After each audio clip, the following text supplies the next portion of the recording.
Ladies and gentlemen, thank you very much for. Sorry. Welcome, Mr. Katainen. The floor is yours. Thank you very much. Thank you. I started a little bit early because I didn't hear you before. But ladies and gentlemen, thank you very much for giving me a chance to participate in this event. The Finnish Innovation Fund, Sitra, is a think, do and connect tank, which means that we do classic think tank work, but we also finance experimentations and pilot projects together with private sector and public sector. We also invite people come together to solve common and joint challenges. We have currently 3 thematical areas to which we concentrate on. First is fair data economy, the second is democracy and participation, and the third one is sustainability solutions, where circular economy is one of our main projects. We develop circular economy solutions together with companies and public sector and finance experimentations and pilot projects.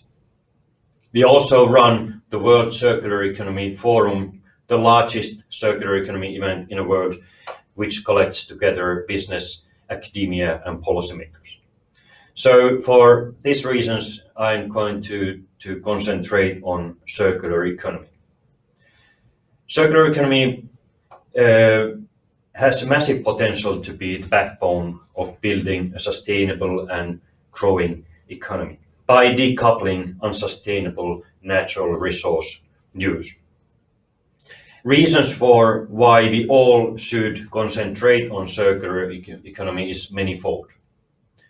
First, even the post-COVID time, there are 3 major crises that threaten the future of our planet, i.e. our social well-being and health and economy. Depletion of natural resources, climate change, and biodiversity loss.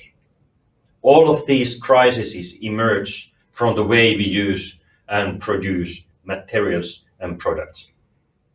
It's quite striking to know that less than 9% of natural resources we extract end up being reused. In other way around, 91% of raw materials are single use. 90% of biodiversity loss and water stress are caused by resource extraction. And 45% of climate emissions are linked with making products. And finally, global material use is estimated to more than double by 2060 in 40 years' time. Before going deeper to the circular economy, let me say a couple of words about biodiversity loss. We are currently witnessing the faster than ever before biodiversity loss due to the facts that there are more people on our planet than ever before and our economy is bigger than ever before. We basically have 3 options to choose. First, we keep going on business as usual basis, which will have significant consequences to biodiversity loss as we use more natural resources than nature produces annually. Second, we stop seeking economic growth, which would also have significant consequences to our life. And third, we do a systemic change to economy so that we decouple natural resource use from the economic growth. And here, circular economy is one of the main tools to reorganize market. We need also other market-based tools to address biodiversity loss. In climate action, we already have very significant and well-functioning tools, such as emission trading. We need something similar to biodiversity side. Biodiversity loss will be the next climate, i.e. within next 5 years, biodiversity loss will be on the political and economical agenda much more than what we have seen happen before. Ladies and gentlemen, as said, circular economy offers solutions to all above mentioned challenges. The circular economy is an economic model that aims to optimize the system as a whole and tackle the root causes of biodiversity loss, climate change, and depletion of natural resources. Rather than producing more and more goods in a circular economy, we get more value from what we already have. And we keep that value in the economy for as long as possible through smarter design, digital solutions, and a shift from owning products to using services. Circular economy is also a magnificent business opportunity. According to Accenture research, on global level, the estimation is a massive $4.5 trillion additional economic output by 2030. Companies play a huge role in providing solutions for the circular society, and Lindström is definitely one of the Finnish forerunners in circular economy. Sitra has been listing the most interesting companies in circular economy since 2017. And Lindström has been on the listing from the very beginning with its excellent textile as a service business model. Product as a service is one of the most central circular economy business models because it encourages the production of durable, high-quality products. Product as a service will enable new business opportunities as a result of after-sale services for products and deeper customer relationship. The product life cycle will become longer through circular design, which also enables refurbishing, repair, and easy replacement of parts. And this is exactly how Lindström has aced transforming its business to circular one. For a company to start its circular economy journey, Sitra has developed a circular economy playbook for defining a suitable circular economy business model, assessing the capabilities needed for circularity, and how actually create and execute the journey to a circular business. Organization leadership is one of key capabilities needed for circular economy transformation. Circular principles need to be embedded into the fabric of an organization, from procedures and guidelines to culture, leadership, and key performance indicators. But since circular economy cannot be done by a single organization itself, it is equally important to build a circular ecosystem by partnering with public and private sector actors to enable a collective transformation to circularity and mainstream value creation with less resources across industries. In Sitra, we have discovered winning recipes, some common themes among the solutions that have been successful in turning a circular vision into viable business. I give you a couple of examples of these recipes. First, clear and effective communication on the value of the solution to customer and end users. The organizations behind the solutions have also focused on and invested heavily in understanding their customers and their journey. Second, easy implementation in existing infrastructure. Developing a product for an existing infrastructure and current processes minimizes the need for the intended clients to make changes and can help in operating in a non-circular business environment. Third, local start and scaling. Interestingly, many of the successful circular economy solutions have started their operations locally or hyper-locally when they have identified a pressing environmental or social problem.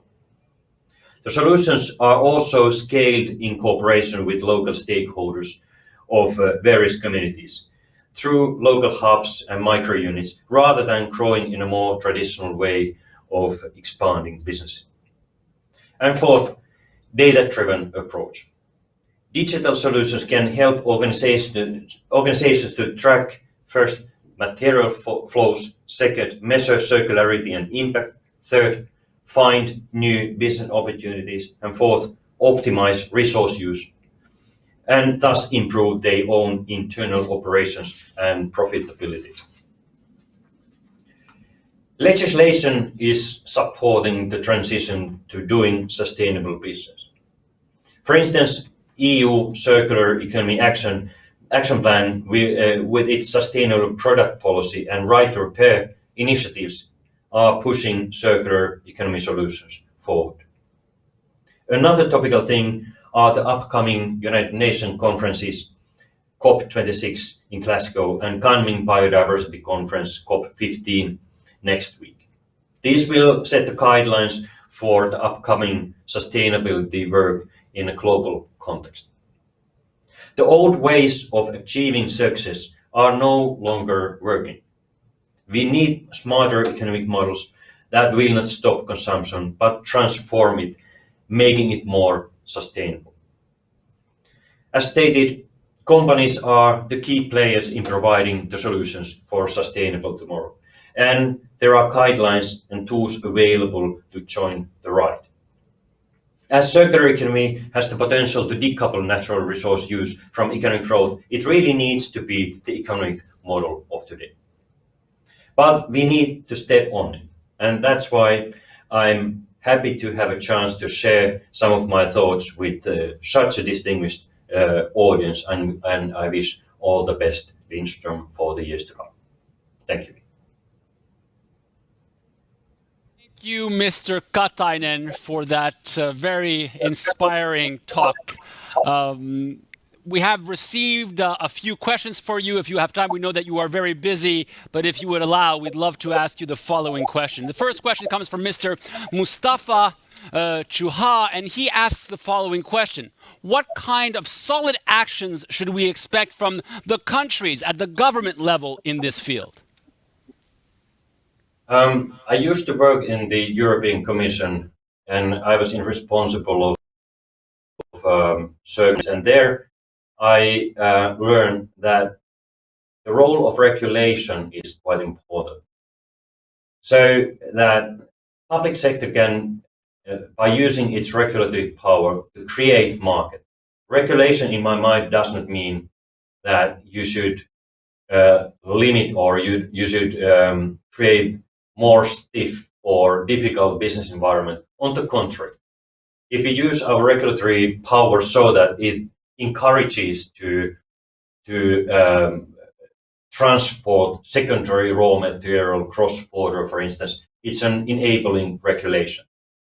And as the technology has changed, I saw many opportunities to deregulate something. For instance, some of the byproducts of industries which were classified as a toxic material before, out of the sudden became a raw material because the technology had changed. So this is one thing, regulation, but then regulators must understand what to regulate and regulate the market so that it really encourages new innovations. The second point, which is a little bit smaller in scale, is public procurement. There are already good examples in various parts of Europe, for instance, where public sector has by putting circularity as one of the preconditions to public procurement, boosted new industries. For instance, in clothing sector, it has been tested in various EU member states. Those are the two concrete proposals. Thank you, Mr. Katainen. One more question, if we may.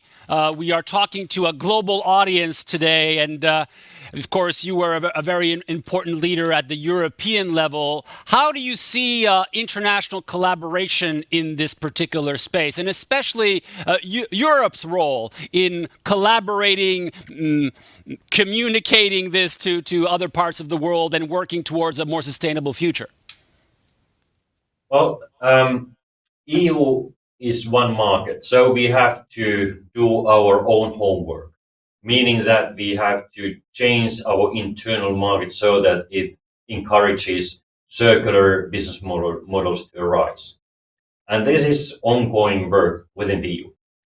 I was also in charge of EU-China economic relations, and we incorporated circular economy as part of our biannual economic dialogue with Chinese authorities. So we wanted to try find a common ground, for instance, common way to set standards which would boost circular economy. The third element is trade policy. So I really hope that in the future trade agreements there would be the circular economy, or the circular economy would play a significant role. We already, when I say we, I mean the EU, we already incorporated some clauses when we negotiated with third countries on trade agreement. We included some elements of circular economy. So, as I said in my speech, I believe circular economy is a solution. It's market-based solution to address, for instance, climate change or biodiversity loss. We need global action on that. And their fair trade practices, joint standards plays a crucial role. Thank you, Mr. Katainen. We have one last one, and this you have a fan. You have a fan in the audience. He says, or I'm sorry, she says, Hanna Kivelä says, excellent keynote. Thank you. As a circular economy is a business critical mission, what opportunities do you see for technology such as AI, for example, for the circular economy opportunities? Well, data economy, more generally speaking, is rising as a topic. And when I say data economy, I don't mean only Facebook or Google or kind of this kind of business. But what I mostly mean is that we have to share and use more industrial data than we do today. So data economy is the biggest change since we devised electricity. Data economy will explode productivity if we just happens to use it much more. So I believe that data is crucial also for promoting circular economy. If we can collect and share and use data much more, we can boost circular economy significantly, because then it makes these industrial processes more productive, more effective, and we can boost this business model much more. Mr. Katainen, if you would allow, we just had another question come in. I promise this is the last one. I promise this is the last one. I know that you're very busy. We really appreciate you coming today. But this is a very good question, I believe, where at the conflicts of politics and business, and our colleague Lena has sent us a question for you. And it's, what is the chain reaction that is driving sustainability forward from voters and consumers to regulators and companies? That flow and that chain reaction, how do we ensure that that works better in the future? Well, when we talk about climate policies, I see clearly that business has already voted in favor of addressing climate change. No doubt about that. So it's a combination of enlightened business leaders who are forerunners, who start building new business models, like we have seen many traditional Finnish but European and global companies which have already changed the business model to become circular. Lindström is one, Philips Lighting is another, Michelin is the third, Rolls-Royce. In all these companies, there's been forward-looking business leader who has wanted to change the business model of a particular company. This is one thing. Second is consumer demand. It's clear that consumers are going to demand much more sustainable products and much more sustainable business in coming years. I don't see any options, fallback options or options that this direction would change drastically. So we know already now the direction where to go. And finally, policymakers. We need to set kind of limits and show the direction, like what we have been doing in climate policy. We have created emission trading system. We have said that all the countries need to decrease the greenhouse gas emissions this and this much. But at the same time, we must be very vigilant and capable to regulate the market. Because if we don't let market forces to solve our problems, then we are in a situation that we have to accept diminishing economy. lower growth or zero growth or minus growth. And that is not good from social well-being point of view. So regulators plays a big role here too, together with private sector and consumers, so that we can enable systemic change to happen, so that economy can grow, but its quality is much better and more sustainable. Thank you, Mr. Katainen, for those excellent insights. We congratulate you for your work and wish you all the best in your leadership there at Sitra and in the important work that you do. Thank you so much. Thank you very much.